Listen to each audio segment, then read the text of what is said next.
program is the active center.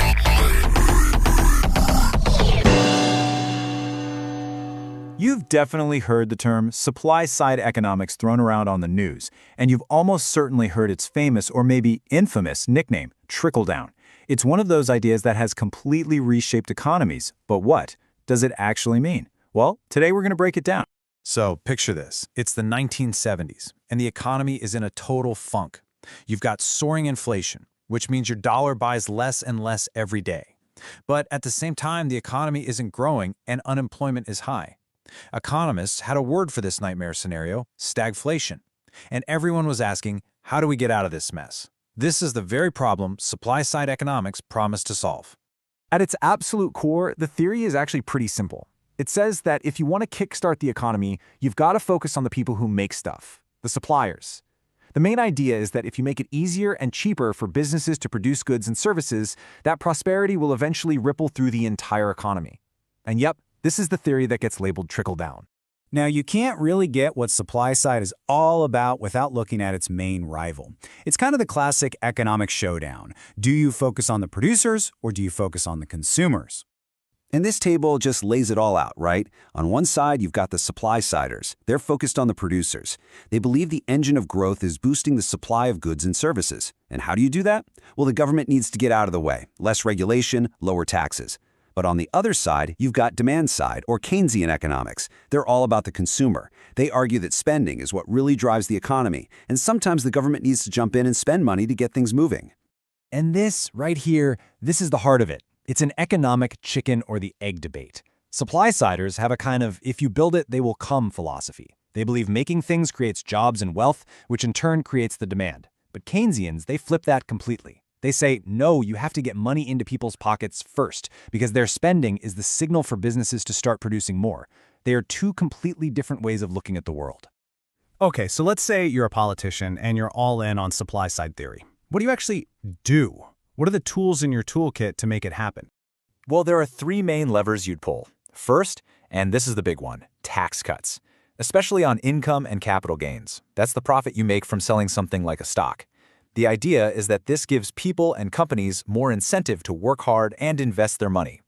Second, deregulation, basically cutting all the government red tape to make it cheaper and easier to run a business. And third, privatization, which means taking industries run by the government and selling them to the private sector, hoping competition will make them better. And this is where things get really fascinating, and honestly pretty controversial. One of the central claims of supply-side economics is that by cutting tax rates, you can actually end up with the government collecting more tax money overall.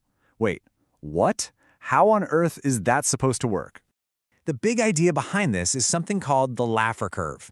It's a theory that says the relationship between tax rates and revenue isn't just a straight line up. Instead, it's a curve, and somewhere on that curve there's a sweet spot, an optimal tax rate that gets the government the most possible money. The tricky part? Nobody knows exactly where that sweet spot is. The logic here makes the most sense when you look at the extremes. Think about it. If the tax rate is 0%, well, obviously the government collects $0. But what about the other end? If the tax rate is 100%, the government also collects $0. I mean, why would anyone go to work if every single cent they earned was taken away? So the Laffer curve argues that if taxes are too high, past that sweet spot on the curve, they start to discourage work so much that a tax cut could actually fire up the economy enough to bring in more total revenue. All right, enough with the theory. Let's talk about the biggest real-world experiment in supply-side economics ever, the policies of President Ronald Reagan in the 1980s. You know it as Reaganomics. So what happened?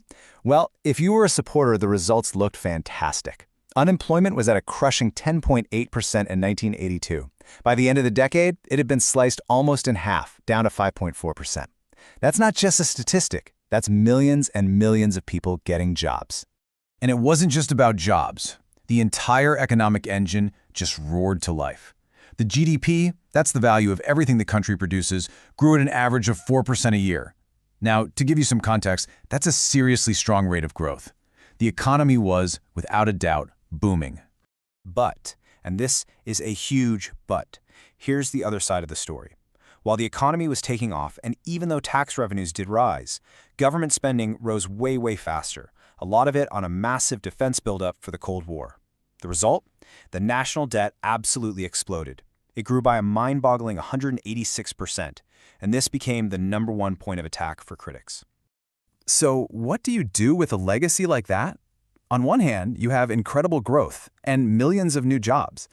On the other, you have a mountain of debt.